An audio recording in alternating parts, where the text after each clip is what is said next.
negara yang berdaulat, petanilah yang menentukan harga komoditasnya. Di negara yang tidak berdaulat, regulator yang menentukan harganya. Selama pemerintah dalam tanda petik tidak paham fungsinya terhadap produksi, maka yang terjadi petani terjajah. Di negara yang berdaulat, rakyat yang berdaulat ya, bukan pemerintah atau penguasanya, maka petani yang menentukan atau sisi hulu yang menentukan harga komoditas. Bahkan bukan market atau hilir yang menentukan harga. Bertemunya hulu dan hilir ini mekanismenya saling butuh dan saling percaya. Di kondisi seperti ini pemerintah kerjanya apa? Hampir tidak ada. Lalu kalau masalah hilir terlalu kuat atau bacanya ada mafia muncul, itulah tugas pemerintah untuk turun tangan. Itu kalau pemerintahnya peduli dan paham dengan dunia pertanian. Jadi selama penguasa dan pejabat turun tangan mengatur pasar, mengatur produksi, pasti karena dalam tanda petik ada mafia yang memainkan pejabat dan memainkan pasar. Sudah 7 presiden, regulatornya coba atur, bahkan impor digedein.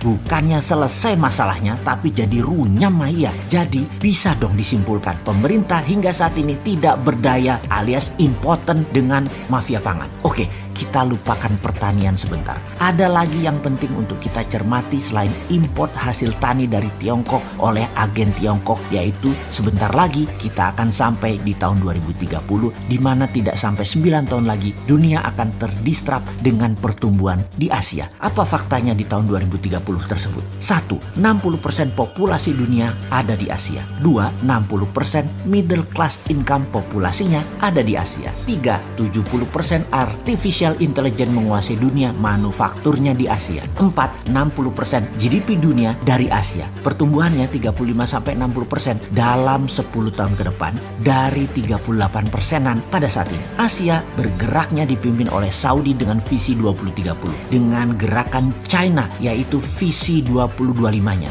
India dengan visi 2025-nya, Singapura, Vietnam, Thailand, Korea Selatan dengan visi 5 dan 6G-nya, Jepang dengan blockchain-nya, yang semua diset sejak 10 atau 20 tahun yang lalu. Indonesia mau bermain di mana? Masih sebagai negara importir kah? Atau masih jadi negara korban produksi negara lain kah? Atau mau jadi pemain global dengan mulai berproduksi? Sampai saat ini selama 6 tahun terakhir kita akhirnya nyender ke Tiongkok. Dan entah berapa lama lagi Tiongkok itu berkuasa. Kalau masih dia lagi berkuasa, karena parlemennya dikuasai bisa tambah 5 tahun lagi Tiongkok berkuasa sampai 3 periode, ya kira-kira 2029 lah Tiongkok masih berkuasa. Sedap banget berkuasa itu emang. Kuku tajam mereka menancap dalam. Semua ini menjadikan era baru. Indonesia merupakan kuasi teritori Tiongkok menjadi seakan-akan abadi. Seperti niat mereka tahun 1949 Tiongkok itu coba masuk tapi gagal dengan PKI-nya. Lalu tahun 65 coba masuk lagi dengan Partai Komunis, gagal lagi. Namun alhamdulillah sekarang mereka berhasil akhirnya dapat juga tuh Indonesia oleh Tiongkok. Selamat buat Tiongkok yang akhirnya dapat Indonesia, dan selamat kepada mereka yang memilih untuk Indonesia tetap di bawah Tiongkok ekonominya. Di sisi lain, ya ada agen IMF yang menjerat tangan kedaulatan atau yang berdaulat menjadi terpasung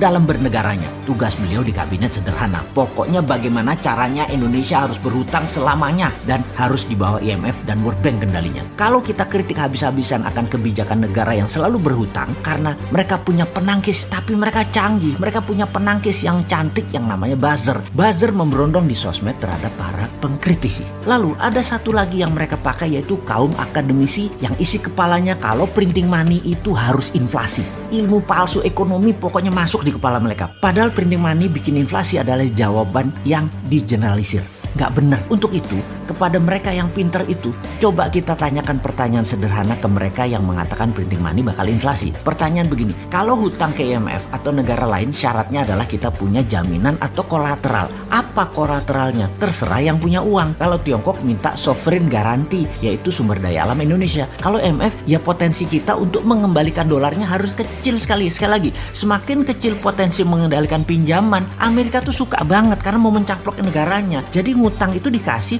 bukan karena negara kita pinter. Semakin goblok, semakin dikasih agar takluk di bawah hutang. Lalu kita yang tanya pakai akal sehat, pakai nurani bersih. Kalau kolateral tadi buat jaminan pinjem utang tadi ya, kita pakai buat printing money rupiah, itu bisa nggak? Nah lu pusing-pusing dalam menjawabnya. Jadi solusi bernegara tanpa hutang dan tanpa uang Tiongkok sebenarnya sudah ada. Namun pejabat satu agen hutang ke IMF, pejabat satunya agen Tiongkok. Kasihan seseorang yang di tengahnya karena modal beliau hanya ilmu denger dari ilmu katanya.